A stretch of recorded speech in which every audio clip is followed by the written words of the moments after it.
Olá, muito boa noite a todos do canal. Eu me chamo Lucas, tenho 29 anos e sou de uma cidadezinha chamada Altaneira, cidadezinha do Ceará. E o que vou relatar aqui é uma história sensacional e muito assustadora que aconteceu com meu finado avô, quando ele tinha por volta de uns 40 anos. Antes quero avisar que se você não quiser acreditar nesse relato, é uma opinião sua, mas acredite, meu avô era um homem muito sério, odiava mentiras, e sempre quando ele ia contar esse relato para nós, as suas feições mudavam completamente, e dava para perceber que era uma história real. E ainda mais naquela época, que nem energia tinha. Era a época do lampião, da lamparina, fogão a lenha, e essas coisas. Meu finado avô se chamava Seu Aurélio. Morreu de doença, quando já estava bem velho. Pois bem, a história era assim. Ele nos contava que desde pequeno, que eles sempre moraram no sítio, no interior. Casinha de taipa, bem simples de tudo. Fogãozinho a lenha, lamparina, lampião. Quando as condições estavam bem precárias, nem querosene para as lamparinas tinha. Então tinha que se contentar só com a claridade do fogão a lenha mesmo. Era uma época bem pobre. Mas uma época feliz, que todos, acredito que hoje, sente falta dessa época. Mas também foi um período da vida que se ouvia muito falar no temido lobisomem. Sempre quando uma mulher engravidava, sempre quando anoitecia nas noites de lua cheia, nas noites de sexta-feira, e principalmente na quaresma. Eram umas datas assim muito temidas pelo lobisomem. Pois bem, uma sobrinha do meu avô, nessa época, estava grávida. E quando ela já estava quase para ter a criança, nos últimos meses, foi para casa do meu avô, para lá ela receber mais ajuda, para ajudar por uns tempos, cuidar da criança.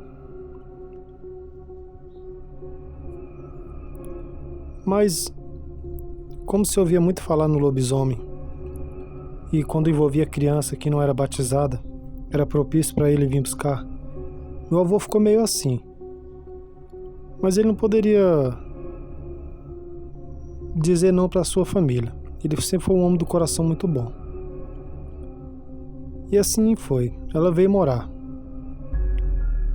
Conforme ia se aproximando os últimos meses para ela ter a criança, quando ela estava ali no 8º mês, 7º, 8º mês, coisas estranhas já começou a acontecer naquele sítio ali, naquela simples casinha. Meu avô falava que não queria deixar que eles perceberem, mas ele mesmo já tinha percebido que o lobisomem já estava rondando a área.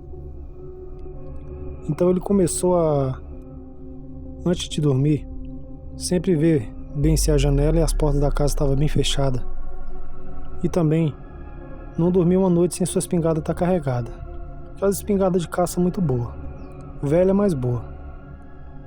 Meu avô cuidava muito bem dela. Quando chegou no último mês para ela ter a criança, o lobisomem começou a dar as caras. Começou a vir até o galinheiro, começou a rondar a casa tarde da noite, cheirar por baixo das portas e passar arranhando as paredes. Mas meu avô falava para eles ficarem tranquilos dentro de casa, que as portas e a janela estavam bem trancadas e que ele estava armado. Se algo acontecesse ali, aquela fera conseguisse entrar para dentro de casa, meu avô sentaria chumbo nele sem dó. Ele era um homem muito corajoso. Até que a criança nasceu. E como era uma época muito difícil, em termos de condições financeiras e a distância também, era de certo que ia demorar bastante para levar a criança para batizar na igreja. No mínimo uns 2 meses. Então desde o dia que aquela criança nasceu, que o lobisomem não dava paz. Assim que anoitecia, tinha que fechar as portas logo, com medo daquela criatura invadir a casa e pegar a criança para devorar. Ou levar com ele, sei lá o que ele ia fazer. Todas as noites, meu avô enchia uma panela de água e já colocava no fogão a lenha logo cedo, para jogar naquela criatura se por acaso precisasse. Só que aquele lobisomem, ele começou a dar trabalho. Ele começou a investir contra as portas. As portas eram daquelas casas bem antigas, de taipa, não ia aguentar muitos dias. Começou a arranhar muitas portas, começou a comer todas as galinhas. E ele ficava chorando que nem criança do outro lado para enganar, para achar que era uma criança recém-nascida, porque se abrisse a porta, automaticamente ele atacaria todo mundo. E aquela criatura, com certeza, deveria ser uma pessoa conhecida, porque meu avô falou que aquela criatura era muito inteligente, porque um certo dia ele falou assim: olha, já não tô aguentando mais essa fera aqui toda noite tá rodeando minha casa, eu vou armar uma emboscada para ele. E sempre quando meu avô se escondia em cima do pé de manga, escondia atrás de qualquer coisa, a criatura parece que já sabia. Até parece que quando ele estava virado pessoa normal assim, ele parece que ficava escondido observando o que meu avô ia fazer à noite. Até que chegou uma noite que foi a gota d'água e meu avô teve que sair lá fora e reagir contra aquele lobisomem. Era uma tão temida noite de lua cheia e era uma sexta-feira.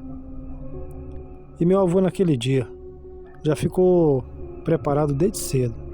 Assim que deu 6 e pouco da tarde, ele já pegou, já trancou tudo. E naquele dia, para piorar, aquela criancinha não parava de chorar. Não sei o que ele tinha, se era dor de barriga, o que era, mas não parava de chorar. Quando deu por volta de 7 horas, 7 e pouco que anoiteceu, aquele monstro horrível já começou a rondar ali. E sem contar aquele mau cheiro que ele deixava impregnado tudo. Ele vendo que ele não conseguia entrar pela porta nem pela janela. Acreditem, aquele terrível lobisomem, não sei como, meu avô contava que ele pulou a casa e ficou em cima do telhado. E como era uma casa de taipa bem antiga, aquelas telhas velhas, que meu finado avô já tinha até ganhado, ele sabia que não ia durar muito tempo e aquele lobisomem ia conseguir entrar dentro de casa. Então primeiro meu avô pegou uma panela de água quente, uma chaleira, e jogou bem onde ele estava. Mas não adiantou de nada. Pelo contrário, quase que aconteceu um acidente, porque conforme a água bateu nas telhas, voltou quase em cima do meu finado avô. Então aquilo irritou muito ele. Ele trancou a porta bem devagar e saiu para fora com aquela espingarda bem carregada, e com um baita de um facão do lado. Então quando ele saiu ali bem lento, procurando, quando ele olhou bem no canto da cozinha, ali estava aquele monstro horrível. Ele era enorme, que nem um cachorro, tentando tirar as telhas ali perto do fogão a lenha para entrar. Não sei se ele achou que ali era um canto mais escondido para meu avô não ver. E meu avô, sem pensar 2 vezes, sapecou tiro naquela criatura. Pegou em cheio nos seus peitos, na barriga, onde pegasse. Meu avô contava que ele caiu lá de cima. Conforme ele caiu de costa, que parecia um boi. Do jeito que ele caiu, ele ficou. Ele ficou uns 3 minutos ali meio sem reação. Daqui a pouco aquela criatura começou a voltar à vida. Então meu avô pegou aquele facão com muita raiva, porque até ele carregar aquela espingarda antiga ia demorar. Ele pegou e começou a dar facãozada naquela criatura. Mas parece que tacava numa espécie de borracha. Era um couro muito grosso. A criatura se defendendo, viu que não ia dar pra ele. Saiu correndo pelas estradas acima e sumiu na escuridão. Aquela noite meu avô trancou as portas e ficou ali atentamente dentro de casa. Mas nada mais aconteceu. Passou-se mais um mês e meio e nada mais aconteceu. Então eles conseguiram batizar a criança e tudo voltou ao normal. Só que um dia meu avô conversando com um colega dele, ali na roça, ele falou: olha, eu não queria falar pra você, porque ele era muito seu amigo, mas lembra do fulano de tal? Um velho amigo do meu finado avô. Até um tempo atrás ele andava por aí, cheio de cicatriz de facão e cheio de buraco de chumbo nos peitos. Quando ele falou aquilo, o sangue do meu avô ferveu, porque ele já sabia que era aquele velho amigo dele. que era aquele terrível lobisomem e tentou lá, de todo jeito, pegar aquele neném. Mas ele ficou muito bravo e ele foi atrás dele na hora. Antigamente os homens não eram de levar desaforo para casa e resolvia na hora. Só que quando meu avô chegou na casa dele, só tava a casa vazia. Há dias que ele tinha sumido. Levou tudo, suas roupas, deixou só os móveis velhos lá. E nunca mais se viu falar naquele homem. Pois bem, esse foi um relato contado pelo meu finado avô. Espero que vocês tenham gostado. Eu fico imaginando como foi sinistro aquela noite, como foi uma noite macabra. Igualzinho em filme de terror, só que uma história real. Espero que vocês tenham gostado. Tenham todos uma boa noite. Muito obrigado por esse canal ter contado meu relato. Sou um grande fã. E espero poder trazer mais relatos aqui pro canal. Boa noite e até o próximo relato.